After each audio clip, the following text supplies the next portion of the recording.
Do you want to know how to look more credible? Obviously, you do.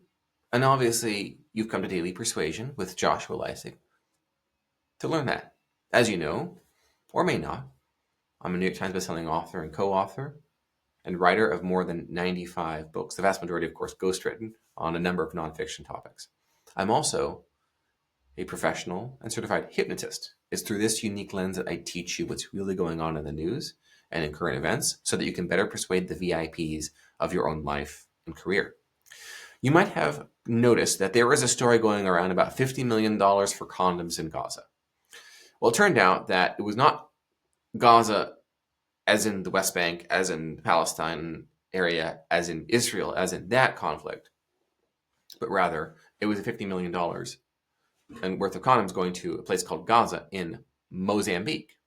Now, Elon Musk responded to that correction in real time next to President Trump and his own little boy there, which was just a fantastic Americana soul image. Beautiful. Little kid crawling around the White House, Elon Musk's son. Just beautiful. Incredible timeline that we're on. And he said, yeah, I won't get everything right. I won't get everything right. Have you ever seen such humility from a politician, from a bureaucrat, from a statesman? I would say that Elon is a statesman. People say, oh, it's a Trump Musk coup. Wah, wah, wah. Right, this is what the left is doing right now.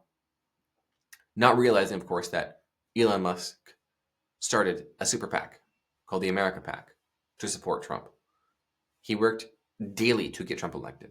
Remember Kevin Posobiec with Human Events? He was following Musk on the campaign trail, interviewing all the people, recording all these things, reporting regularly, because Musk was showing up at Trump events. He was campaigning for Trump. And Trump said, if I win, I'm going to put Elon in charge of this Department of Government Efficiency. He's going to report to me. He's going to be running all these audits. Everything that Trump and Musk are doing, they promised to do. And the popular voter said, yep, you're hired. 7 for 7 swing states said, yep, you're hired. So they live in a, as I like to say, a reality-free zone. And it's like they're watching, they just started watching the kind of crappy pilot episode, low-budget pilot episode, to a series that the rest of us are on part 1 of the series finale of season 12. The rest of us are watching that, but they're still stuck on this. And so we're having conversations about the characters, the settings, the plots, the protagonists and antagonists. And not only do they have no idea what we're talking about, but as they're watching the pilot episode, they say, no, that's wrong. That's not what the character is like. Well, obviously, because you're still in the pilot episode. But that is credibility. Elon Musk is uniquely credible because he's willing to be proven wrong. He's also willing to change his mind in public. Do you remember when he absolutely refused to allow Alex Jones back on Twitter, when it was still called Twitter after he bought it? Absolutely not. He was very much anti-Alex Jones. But then he ran a poll. And he said, voice of the people, voice of God. Vox.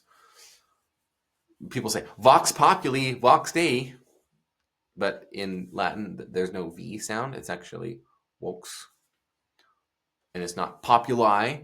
It's Vox Populi, Vox Dei is the correct pronunciation in Latin. I would know this because I took classes in Latin from the year 2000 until 2006. Don't cross me. In your own life, a willingness to change your mind and point out that that's what you are doing and why you're doing it will grant you unique credibility because people will want to be in your corner. People will want to follow you because you are a leader, because you're willing to change your mind. Therefore, you're uniquely trustable. Now, the enemy is going to call you flip-flopping, flip-flopping, but you can say, it's called changing your mind. And this is what we do.